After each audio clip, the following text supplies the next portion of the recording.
Hi ನಮಸ್ತೆ ಎಲ್ಲರಿಗೂ ಮಧುರ ಚಾನಲ್ಗೆ ಸ್ವಾಗತ. ಇವತ್ತೊಂದು ಆರೋಗ್ಯಕರವಾದಂತಹ ಹಾಗಲಕಾಯಿ ಫ್ರೈ ರೆಸಿಪಿನ ನಿಮ್ಮ ಜೊತೆ ಶೇರ್ ಮಾಡ್ಕೊಳ್ತಾ ಇದ್ದೇನೆ.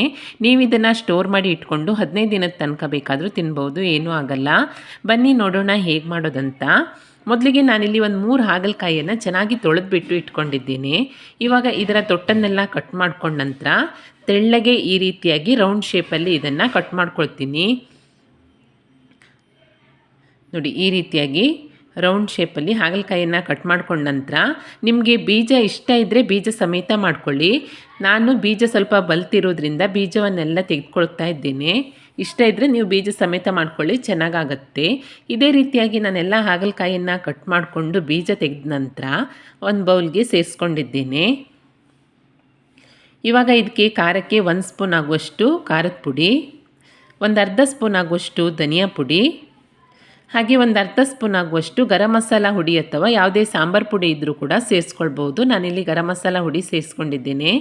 ನಂತರ ರುಚಿಗೆ ತಕ್ಕಷ್ಟು ಉಪ್ಪು, 1 ಸ್ಪೂನ್ ಆಗುವಷ್ಟು ಜಜ್ಜಿರುವಂತಹ ಬೆಳ್ಳುಳ್ಳಿ, ಹಾಗೆ 2 ಸ್ಪೂನ್ ಆಗುವಷ್ಟು ಲಿಂಬೆ ರಸವನ್ನು ಸೇರಿಸ್ಕೊಂಡು ಇದೆಲ್ಲವನ್ನು ಒಮ್ಮೆ ಚೆನ್ನಾಗಿ ಕೈಯಿಂದ ಮಿಕ್ಸ್ ಮಾಡ್ಕೊಳ್ತೀನಿ. ಹಾಗಲಕಾಯಿಗೆಲ್ಲ ಮಸಾಲೆ ಹಿಡಿಯೋ ಹಾಗೆ ಈ ರೀತಿಯಾಗಿ ಕೈಯಿಂದ ಸ್ವಲ್ಪ ಉಜ್ಜಿ ಚೆನ್ನಾಗಿ ಇದನ್ನು ಮಿಕ್ಸ್ ಮಾಡ್ಕೊಂಡ ನಂತರ ಇದಕ್ಕೆ 2 ಸ್ಪೂನ್ ಆಗುವಷ್ಟು ಕಡಲೆ ಹಿಟ್ಟು, ಹಾಗೆ ಫ್ರೈ ಗರಿಗರಿಯಾಗಿ ಬರಲಿಕ್ಕೋಸ್ಕರ ಒಂದು 2 ಸ್ಪೂನ್ ಆಗುವಷ್ಟು ಅಕ್ಕಿ ಹಿಟ್ಟನ್ನು ಕೂಡ ಸೇರಿಸ್ಕೊಳ್ತಾ ಇದ್ದೇನೆ. ಈಗ ಕಡಲೆ ಹಿಟ್ಟು ಮತ್ತು ಅಕ್ಕಿ ಹಿಟ್ಟನ್ನು ಸೇರಿಸ್ಕೊಂಡ ನಂತರ ಮತ್ತೆ ಇದನ್ನು ನಿಧಾನಕ್ಕೆ ಮಿಕ್ಸ್ ಮಾಡ್ಕೊಳ್ಬೇಕು. ಕೈಯಿಂದ ಒಮ್ಮೆ ಚೆನ್ನಾಗಿ ಮಿಕ್ಸ್ ಮಾಡ್ಕೊಂಡ ನಂತರ ಸ್ವಲ್ಪನೇ ನೀರನ್ನು ಈ ರೀತಿಯಾಗಿ ಸಿಂಪಡಿಸ್ಕೊಳ್ತಾ ಅಥವಾ ಸ್ಪ್ರೇ ಮಾಡ್ಕೊಳ್ತಾ ಕಲಿಸ್ಕೊಳ್ಬೇಕಾಗತ್ತೆ. ನೀರು ಜಾಸ್ತಿ ಅನಿಸಿದರೆ ನೀವು ಅಕ್ಕಿ ಹಿಟ್ಟು ಅಥವಾ ಕಾರ್ನ್ ಫ್ಲೋರನ್ನು ಸೇರಿಸ್ಕೊಳ್ಬೋದು. ನೋಡಿ, ಈ ರೀತಿಯಾಗಿ ಮಿಕ್ಸ್ ಮಾಡ್ಕೊಂಡ ನಂತರ ಸೈಡಲ್ಲಿ ಇಟ್ಕೊಂಡಿದ್ದೇನೆ. ಹಾಗೆ ಸ್ಟೋವ್ ಮೇಲೆ ಎಣ್ಣೆಯನ್ನು ಕಾಯ್ಲಿಕ್ಕೆ ಇಟ್ಕೊಂಡು ಇದಕ್ಕೊಂದು 4 ಎಸಲಾಗುವಷ್ಟು ಬೆಳ್ಳುಳ್ಳಿಯನ್ನು ಹಾಕಿ ಫ್ರೈ ಮಾಡ್ಕೊಳ್ತಾ ಇದ್ದೇನೆ. ಹಾಗೆ 1 ದಂಟಾಗುವಷ್ಟು ಕರಿಬೇವನ್ನು ಕೂಡ ಹಾಕಿ ಫ್ರೈ ಮಾಡ್ಕೊಳ್ತೀನಿ. ಇದೆರಡು ಫ್ಲೇವರ್ ಬಿಡೋದ್ರಿಂದ ಎಣ್ಣೆ ಚೆನ್ನಾಗಾಗುತ್ತೆ. ಈ ಫ್ಲೇವರ್ನಲ್ಲಿ ಹಾಗಲಕಾಯಿ ಫ್ರೈ ಮಾಡಿಕೊಂಡ್ರೆ ಸೂಪರ್ ಆಗುತ್ತೆ ಟೇಸ್ಟು. ಅದಕ್ಕೋಸ್ಕರ ಇದೆರಡನ್ನು ಸ್ವಲ್ಪ ಹೊತ್ತು ಎಣ್ಣೆಯಲ್ಲಿ ಫ್ರೈ ಮಾಡಿಕೊಂಡು ಎತ್ತಿಟ್ಕೊಳ್ತೀನಿ. ನಂತರ ಅದೇ ಎಣ್ಣೆಗೆ ಮಸಾಲೆ ಹಚ್ಚಿ ಇಟ್ಕೊಂಡಿರುವಂತಹ ಹಾಗಲಕಾಯಿ ಪೀಸನ್ನು ಒಂದೊಂದಾಗಿ ಎಣ್ಣೆಗೆ ಬಿಟ್ಕೊಳ್ತಾ ಇದ್ದೇನೆ. ಲೋ ಟು ಮೀಡಿಯಮ್ ಫ್ಲೇಮ್ನಲ್ಲಿ ಇದನ್ನು ಕರಿಬೇಕಾಗತ್ತೆ.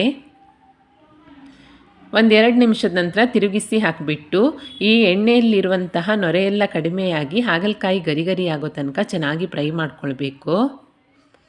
ತುಂಬಾ ಟೇಸ್ಟಿಯಾಗಿರುತ್ತೆ. ಅನ್ನ ಸಾಂಬಾರು ಜೊತೆ, ಅನ್ನ ರಸಮ್ ಜೊತೆ ಎಲ್ಲ 1-2 ಪೀಸ್ ಈ ರೀತಿ ಹಾಗಲಕಾಯಿ ಫ್ರೈ ಇದ್ದರೆ ಊಟ ಸೂಪರಾಗಿರುತ್ತೆ.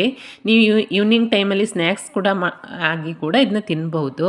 ನೋಡಿ, ಇವಾಗ ಚೆನ್ನಾಗಿ ಗರಿಯಾಗಿ ಫ್ರೈ ಆಗಿದೆ.